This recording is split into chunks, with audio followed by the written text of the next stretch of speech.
I'm Bev, and as you know, I've written a book. It'll be out in late 2020. Are you fat making or calorie burning? So these videos are just sharing some information with you from that book. Now, today's video, I want to talk about how to boost your metabolism. Now, if you like my videos, please hit the like button. Please subscribe below. And I just learned this, ring the bell, and then YouTube will let you know when I load a new video. Anyway, watch the whole video or any videos that you're watching so that you can learn more. Okay, how to boost your metabolism. Well, probably you know that metabolism is your ability to burn calories. Indeed, it's actually a bunch of biochemical reactions. So you have to understand your metabolism if you are going to successfully affect it, change it, or if you want to say it, speed it up. Okay, so firstly, metabolism is made of two parts: anabolism and catabolism, and you need both for metabolism. They both serve very important biochemical kind of pathways and reactions, okay?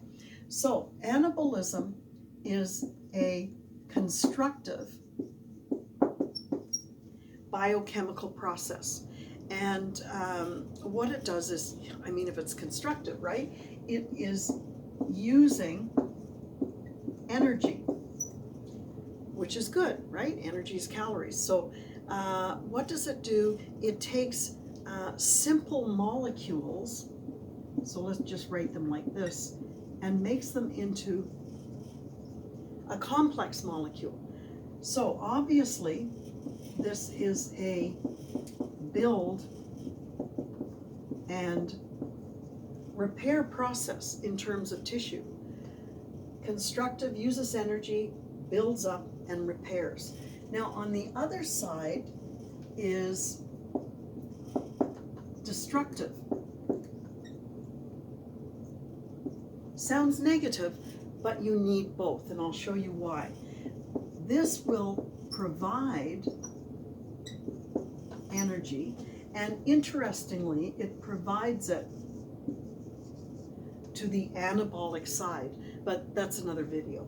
Okay, so it provides energy, and it's kind of the reverse of the constructive side.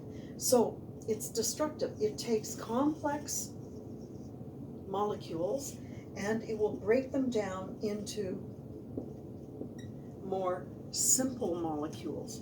And what does this mean? Well, obviously, it breaks down tissue. So your metabolism is either building or repairing tissue, or it's breaking down tissue, and you need both.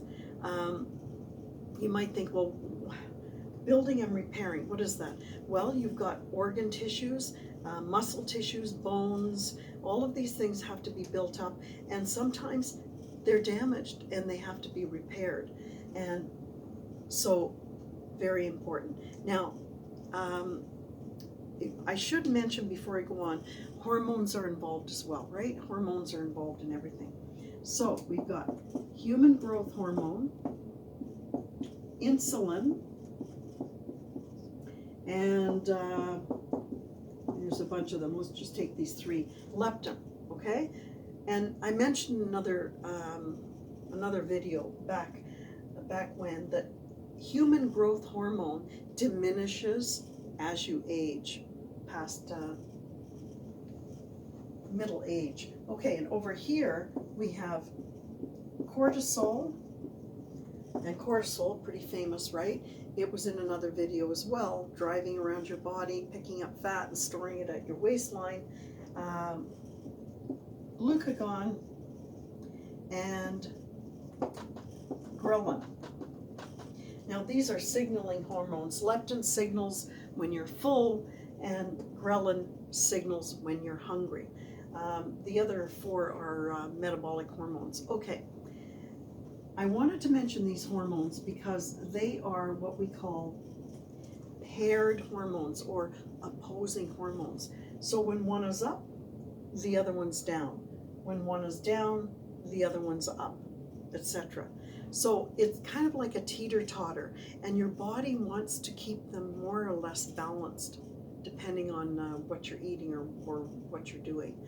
Um, if I was to think of kind of the extremes, I might think of a newborn baby as being more anabolic in its metabolism, its building, or I'm sorry, maybe your great great grandma who is in a nursing home, she's going to be more catabolic, more destructive, more breakdown than this newborn. So, but all of these things work together. Um, Now, unfortunately, another thing about middle age is you're going to not just here in human growth hormone, but you're going to gradually move closer to the catabolic side, away from the anabolic side. And what this means is that you will gain weight. When you're more on the anabolic side rather than the catabolic side, you have the ability to lose weight.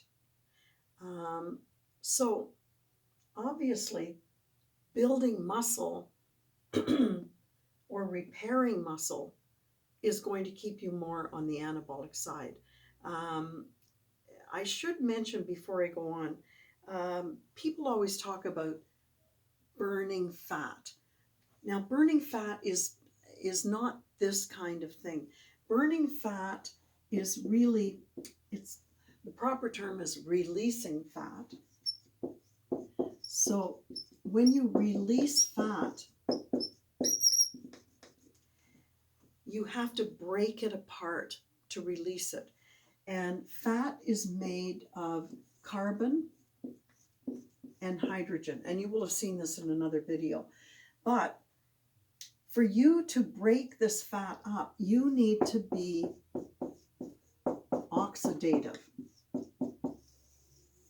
Now, certainly you can make yourself more oxidative by building muscle. So there's a bit of relationship here. But really, to be oxidative, to move more oxygen through your bloodstream, you need to be cardiorespiratory. You need to have big endurance there. You need to have strong heart muscle. You need to pump that blood farther than the unfit person.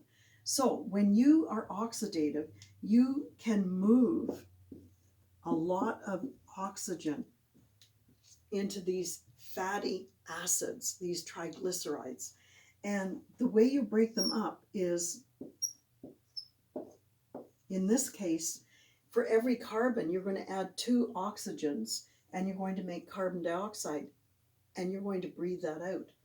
And you're going to take 2 hydrogens and add an oxygen. So these things are the way that you break up fat. You make it into carbon dioxide and you make it into water. And that's how you, people say burn fat, but that's how you release or break up triglycerides. Okay? A little bit related to anabolism in the sense that if you're more anabolic, you're usually more oxidative. Middle age, I mentioned, I mentioned middle age. What do I want to say? Well, okay, how do you keep yourself more anabolic?